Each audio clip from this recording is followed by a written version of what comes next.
Welcome to Channel. The Trump administration is taking unprecedented action in the critical mineral sector, and Canada now finds itself at the epicenter of a resource revolution that could redefine North America's industrial future. While headlines focus on trade wars and tariffs, Trump is quietly advancing a far more ambitious agenda: direct government control over key mining assets that produce some of the world's most valuable strategic resources. We're talking about lithium, nickel, copper, and rare earth elements, the essential materials powering everything from electric vehicles and smartphones to missile systems and fighter jets. What's truly remarkable is that Ottawa has the regulatory authority to block these deals outright, a power that places Canada in a pivotal position unlike anything seen before in the history of U.S.-Canada relations. To grasp the magnitude of this shift, it's important to understand how the Trump administration has moved away from traditional free market principles toward what analysts describe as resource nationalism.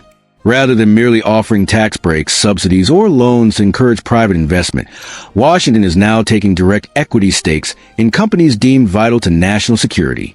This is no longer about economics alone. It's about geopolitical control over the minerals that will define the 21st century. The strategy became crystal clear when the U.S. Department of Defense acquired a 15% ownership stake in MP Materials, a Nevada-based rare earth mining company, for $400 million. That investment wasn't simply about funding. It was about reasserting control over America's supply chain and reducing dependence on China, which currently supplies roughly 70% of the rare earths imported by the United States. In short, Trump's critical mineral strategy marks a historic departure from decades of market-driven policy, replacing with a bold, state-directed bid for resource dominance that could reshape both the U.S. economy and its relationship with Canada. The real shock waves hit when Trump turned his attention north, to Canada. In a move that stunned policymakers and industry experts alike, the administration recently announced direct U.S. government equity stakes in two major Canadian critical mineral companies, signaling a historic shift in cross-border economic relations. The first target is Lithium Americas, a Vancouver-based firm developing one of the largest lithium mines in the world at its Thacker Pass site in Nevada. The U.S. Department of Energy has taken a 5% equity stake in both the company and its mining project, a joint venture with General Motors. Once operational in late 2027, the mine is expected to become one of the primary sources of lithium in North America, a cornerstone of the EV supply chain. The second deal involves Trilogy Metals, another Vancouver-based company with extensive mining interests in Alaska. The White House invested $35.6 million for a 10% stake, with options to increase its ownership to 17.5% and even appoint a representative to the company's board. In conjunction with this deal, the Trump administration overturned a Biden-era ban on the Amber Road project, a controversial infrastructure plan that unlocks access to a remote mining district rich in copper, cobalt, germanium, and gallium. What makes these transactions truly extraordinary isn't the size of the investments, but their unprecedented nature. A foreign government, the United States, acquiring direct ownership stakes in Canadian companies. According to Lawrence Herman, senior fellow at the C.D. Howe Institute and an expert in international trade law, it's possibly unprecedented for the U.S. government itself to become a shareholder in Canadian corporations. The implications go far beyond simple financial returns. When a foreign state becomes a shareholder, questions inevitably arise about political influence and national sovereignty.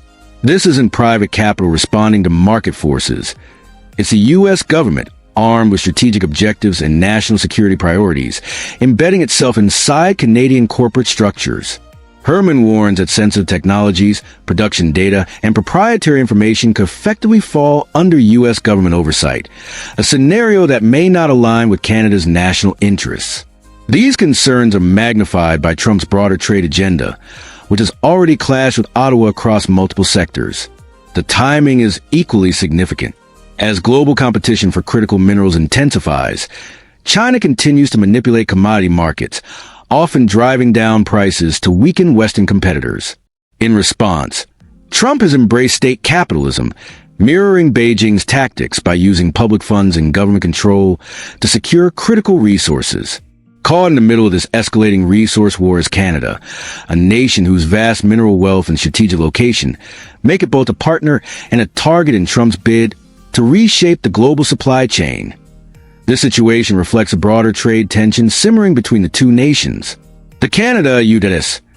relationship has grown increasingly complicated as both sides attempt to balance deeply intertwined economies with diverging strategic priorities. Industry analysts point out that Canada is confronting similar pressures in several other sectors, where cross-border cooperation is being tested by competition and shifting political agendas.